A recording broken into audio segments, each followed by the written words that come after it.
Could Jadon Sancho be returning to Manchester United? The guy that said freedom, even though he was technically still a Manchester United player. Have Chelsea found a loophole?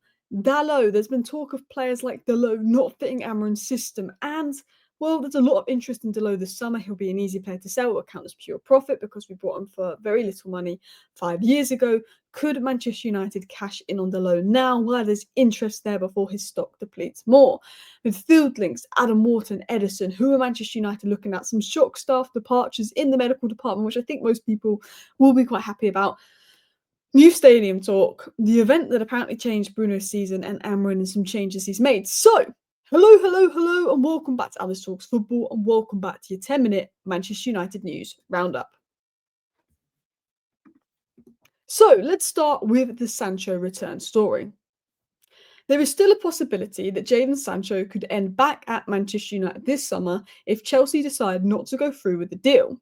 It would cost Chelsea a significant penalty to pull out the deal.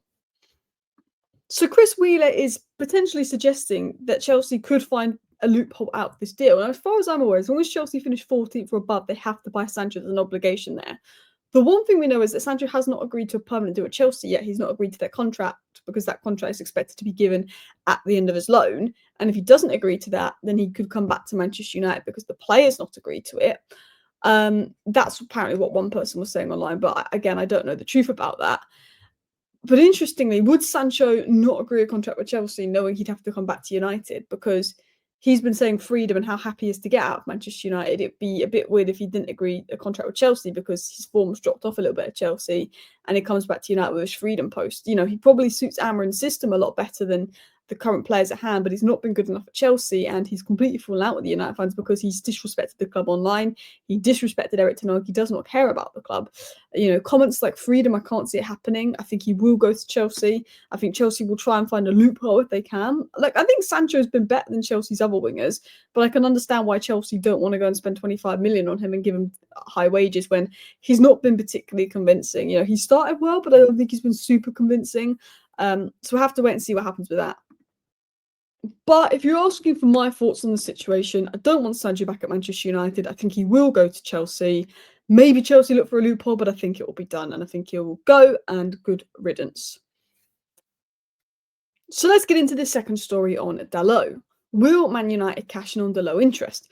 Bayern Munich and Real Madrid are reportedly monitoring Diogo Dalot highly and is appreciated by both Kompany and Ancelotti. Now, this isn't the first time that Dalot has been linked to Real Madrid. He's been linked to Real Madrid several times, but one thing we do know is Real Madrid want Trent. Trent's contract is running down. Trent has been flirting with Madrid. It doesn't look like Trent's going to stay at Liverpool. I think Real Madrid get Trent, but Bayern Munich could go for Dalot. Now, this is my thoughts on Dalot. What Manchester United have done in the past is they've missed an opportunity to sell a player because they're still an okay player for the squad. But then the following season, that player his value decreases because they're not playing as much or they're not playing well as much. And then they get to a point where they could have sold the player the year before and they didn't, and now it's really hard to sell them. What I'm saying here, what I'm trying to say is, Dalot was really good last season at Manchester United. He was our player of the season. He put in a very solid season as a right back, and I can see why clubs like Bayern Munich and Real Madrid are interested in him. In a back four, Dalot is a solid player. He's not the best crosser. He's not the best going forward, but he's a solid right back. He's technically good. He's good on the ball. He's athletically good. Yeah, he has not the best cross in the world, but defensively sound. In a back five, when Dalot's got more attacking responsibility, he's not a good fullback. He's not been good for us under Amorim. He was good for us under Nistelrooy. He was good for us under Ten Hag. He's not been good for us under Ruben Amorim. So the way I look at it is saying Dalot is seen as a good player because he proved that last season. He's, technically good, athletically good, got a good, injury record as well, can play both sides. Dalot will be a player that people will want in the summer. Manchester United can register Dalot as pure profit. We could get 30 million for him. And the way I look at it is Dalot better than a lot of players in the squad? Yes. But is Dalot the answer going forward? No. If Dalot's not the answer going forward, even though there's other players that we probably need to get up more, should we sell Dalot this summer while we've got an opportunity to sell him rather than keep him another season? He doesn't suit the system, doesn't play as well next season, his value goes down more. I like Dalot as a footballer, but he's not going to suit Amorim's system, in my opinion. So I would look at cashing in on Dalot this summer because he's a good player with interest there. He's just not going to work at United. So let's talk about transfers in. Rudy Galletti also linked us to Adam Wharton, saying Manchester United are looking at Adam Wharton as a potential reinforcement in the summer. We've been linked to Subamende, I think he's going to Arsenal. We've been linked to Stiller, I think he's going to Bayern Munich. We've been linked to Adam Wharton. We've been linked to Hayden Hackney, which are all good players at progressing the ball. We've also been linked to Ederson of Atalanta. It was said that Manchester United are leading the race for Atalanta's Ederson and have communicated a desire to make an offer. United are likely to offer a fee in the region of 60 million euros. Interest is real for Ederson. Atalanta didn't want to sell in January and would demand up to 45 million in January. We know Manchester United like Ederson. We've had a lot of interest in Ederson. We know Manchester United like Wharton, Hackney, Subamende. We know that Manchester United want a midfielder to play in the pivot. Ederson will go. It's expected that Casemiro could be sold, and this also gives Bruno more license to play higher up. Maino is also potentially seen as a 10 now under Amorim, so you've got to look at Man United do want a pivot player. Now, in regards to Adam Wharton, I like the player. Obviously, been injured this season, not had the best season, but this last 4 or 5 games, Adam Wharton showed how good and valuable he is. I think Adam Wharton would be a great addition for Man United, but I think Crystal Palace will try and pull our pants down on deal.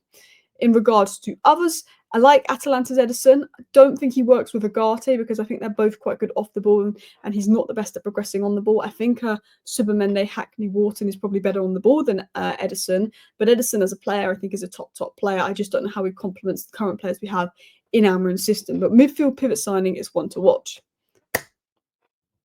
So let's get into some of the departure stories. So it was first said by the Muppeteers that Gary O'Driscoll, the head of sport and medicine, and Jim Moxon, men's first team doctor, are set to leave Manchester United. This is not connected to the redundancies.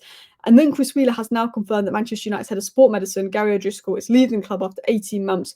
Also, senior men's football doctor Jim Moxon has quit after 2 years to pursue another opportunity. Now, I remember when we brought in Gary O'Driscoll from Arsenal, and everyone always joked that as soon as he came in, we got loads of injuries and he was undercover for Arsenal. He obviously wasn't. But look, I don't know if the injuries are linked to them and the medical department. I think some of injuries is luck, but I think Manchester United are looking to freshen up the injury department. They didn't make them redundant, but I think those people are looking for opportunities elsewhere, and Manchester United are looking to freshen up. But a bit of a short departure there because Gary O'Driscoll's only recently come in. So let's continue on into this story from Graham Bailey saying that United could go toe-to-toe with City in a pursuit for Sporting CP winger Francisco Trincao. We were linked to Trincao, I think, when we first brought Ruben Amorim in. I like Trincao, exciting player. I believe he's 24 or 25, so he's still pretty young. He's still a good age range. And I did say I don't mind bringing in a Kenda, but I think Manchester United need to be targeting players like 23 to 27 because I think we need that element of experience because we've got so many young players like Yoro, Heaven, Maino, Garnacho. I think we need a bit more experience. Now, Trincao's definitely a player I like, can play right wing, can play second striker, does suit Amorim's system. So it could be one to watch, but it's one of those where it depends on the price and also one of those where I don't want to keep just buying players from Sporting and doing what we did with Eric Ten Hag, where we kept buying players from Ajax. Continuing on to new stadium talk. Sorry, I have the second half of the PSG Liverpool games just kicked off. I was trying to film this at half time. Come on, PSG! But let's continue on. Manchester United's new stadium is being referred to as the new Old Trafford Stadium in a fact sheet from architects at Sky. United reports said that United's new stadium could be visible from the Peak Districts and parts of Sheffield and even the outskirts of Liverpool. Imagine being at Anfield and seeing Old Trafford. That'd be funny, although it did say outskirts of Liverpool. Berardi spoke about the stadium and said, "This is a game changer for our club, our city, our region, and we're really excited about this opportunity to build on what we believe will be the most iconic stadium in world football." Do I like the tent bit on the outside? No. Do I like the stadium on the inside? Absolutely. Does it look cool? Yes. Do we need a new stadium? Yes. Is this 90% positive? Yes. Obviously, Old Trafford going and the fact that we run down on Trafford so badly for 20 years that we're going to have to get rid of Old Trafford is sad. But Manchester United need this kind of project. It's exciting. It's a new stadium for the future.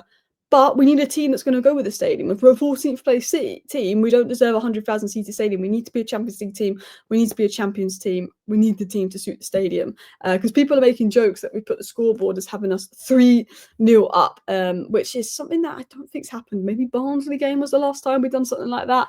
Everton as well, actually. Continuing on. It was said by Samuel Luckhurst, the staff at Manchester United feel that Bruno Fernandes' red card against Wolves in December was the turning point to his season. I think Ten Hag leaving was the turning point to Bruno's season, but I think getting that second red card of the season definitely gave him a kick up the butt in that Wolves game, said by Samuel Luckers. And I think Bruno's really, the second half of the season, been good. He did start slow, but as soon as Ten Hag left, he sort of woke up and started scoring. It was said by Laurie Whitwell that Ruben Amorim is behind a recent decision from Manchester United to shoot towards the Stretford end in the first half. It is seen by those of the team as a good way of disrupting the opposition as well as changing their own luck, which I don't know if it's going to make a big difference, but that's the change Ruben Amorim's made. So let me know your thoughts on that. But listen, people, thank you for watching today's video. Please do hit the like button. Of course, subscribe down below if you're new. See you next time. Bye.